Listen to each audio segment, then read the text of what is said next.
se retrouve aujourd'hui pour une vidéo partenariat. Donc on va faire des boîtes de la marque Globeland. Donc j'ai choisi ce kit de dies pour pouvoir faire des boîtes et je vous propose moins 10% de réduction sur votre commande en tapant le code 410 si vous souhaitez commander. Donc j'ai procédé à toutes les découpes à l'avance, comme ça j'ai pu préparer pour que la vidéo soit plus courte.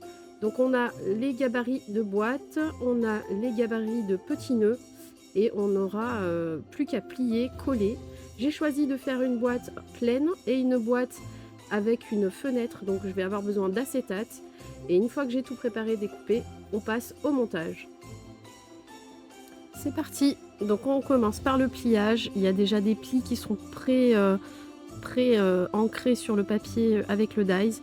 Donc on n'a plus qu'à à plier les côtés, les petites languettes. Il faut faire vraiment des plis nets. Là je suis allée un peu vite, hein, mais si on veut que la boîte soit vraiment très droite et très bien construite pour que le dessus de la boîte justement tienne bien, il faudra vraiment plier soigneusement toutes les petites languettes, bien respecter les plis et bien coller de manière uniforme et que ce soit tout au carré. Donc on fait ça pour le dessous de la boîte, on fait ça aussi pour le dessus. Voilà, donc là je commence par la petite boîte. Celle-ci, j'ai choisi de ne pas la faire avec une ouverture par le dessus. Donc elle est en pleine. Voilà, il n'y a pas de trou au milieu. Et donc voilà, une fois que tout est plié, on n'a plus qu'à coller.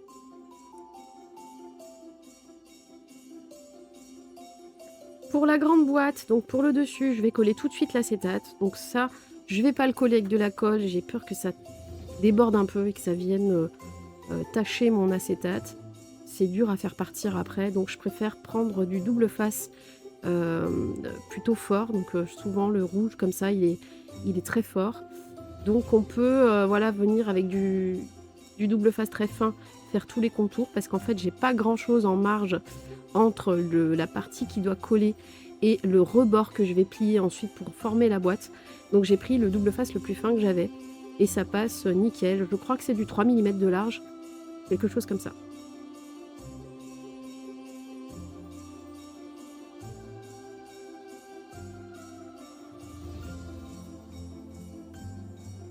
Donc une fois que tout est bien collé, moi j'ai pour habitude de ne pas enlever totalement la languette rouge.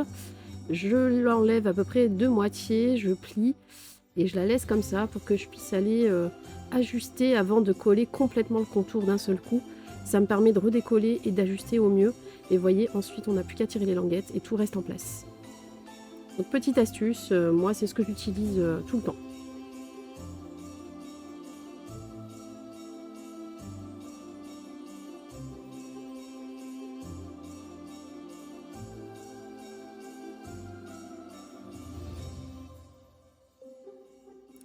Donc ensuite j'ai pris de la bonne colle, puisque la surface à coller n'est pas très grande, donc il faut vraiment une colle qui soit bien résistante, qui ne décollera pas avec le temps. Donc j'ai pris la colle Nuvo et on colle toutes les languettes tout simplement. On fait pareil pour les deux boîtes.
Dans la partie des dies, avec les petits suppléments, il y avait les contours de boîte possibles, donc j'avais quand même fait une découpe. Bon là du coup c'est en blanc, j'avais pas bien compris qu'on pouvait faire les contours de boîte avec, mais effectivement on pouvait mater avec cette petite partie et venir mater les contours, alors avec un papier différent. ou faire comme si c'était une étiquette pour pouvoir mettre un titre à la boîte sur les côtés. Donc on a la même chose, le dice pour les côtés courts et le dice pour les côtés longs. Vous voyez, la taille des boîtes fait à peu près 6 cm pour la plus petite et pour la plus grosse quasiment 7 ou 8. Donc c'est des tailles déjà appréciables pour pouvoir mettre des petites choses à l'intérieur. Voilà, mais ça reste des petites boîtes. Ensuite, on s'occupe des petits nœuds décoratifs. J'ai 2 tailles, donc vous avez les parties qui vont être bombées pour former le dessus du nœud et vous allez avoir le socle, enfin la partie ruban qui est en dessous de la partie gonflée. Donc je m'aide d'un petit ustensile pour pouvoir gonfler un petit peu et arrondir les boucles du nœud. Je viens mettre un point de colle et je viens presser fortement quelques secondes pour que la colle prenne. C'est très important puisque comme c'est bombé, ça exerce une force sur le point de prise au milieu et donc si c'est pas bien collé, ça va pas tenir. Donc voilà, on colle consciencieusement tout ça et on viendra le positionner aussi avec de la colle sur la base du nœud.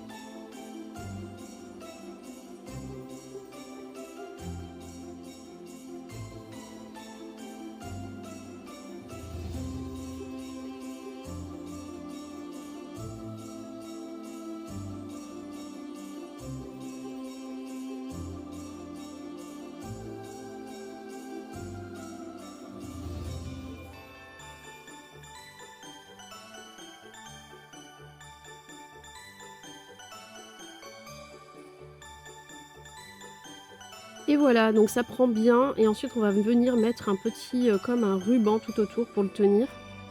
Enfin pour former voilà, le centre du nœud.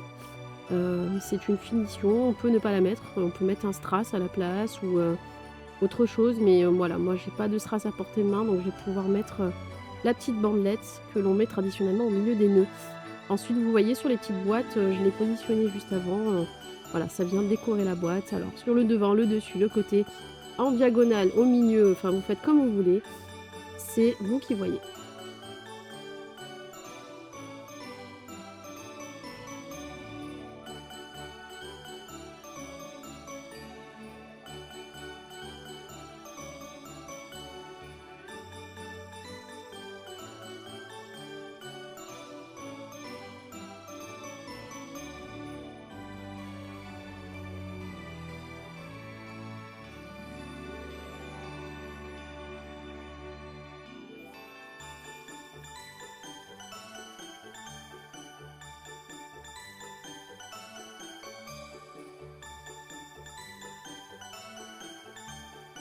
Donc vous voyez, on peut le positionner à plein d'endroits de la boîte.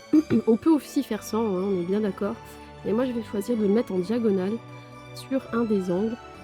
En plus, j'avais un tout petit défaut sur le papier que j'ai dû voilà, toucher avec le double face tout à l'heure. Enfin, j'ai essayé de cacher un petit peu. Donc ça permet voilà, de venir le positionner à l'endroit qui nous arrange le mieux.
Voilà, les 2 petites boîtes sont prêtes. Je vais pouvoir les utiliser pour faire des petits cadeaux à l'intérieur. J'espère que ce petit tuto partenariat vous aura plu. Je vous remonte le kit de dies. Voilà, là c'est un petit peu tout déstructuré les dies parce que je m'en suis servi. Je vous rappelle, donc ce sont des dies de la marque Globleland. Vous avez moins 10% sur votre commande, je vous mets tout en barre d'infos. Le code c'est 410. Non seulement on peut choisir de faire avec une fenêtre ou pas, mais en plus vous n'aurez plus qu'à mettre un petit sentiment pour celles qui le souhaitent sur la boîte. Et je vous souhaite une belle journée, je vous embrasse, à bientôt.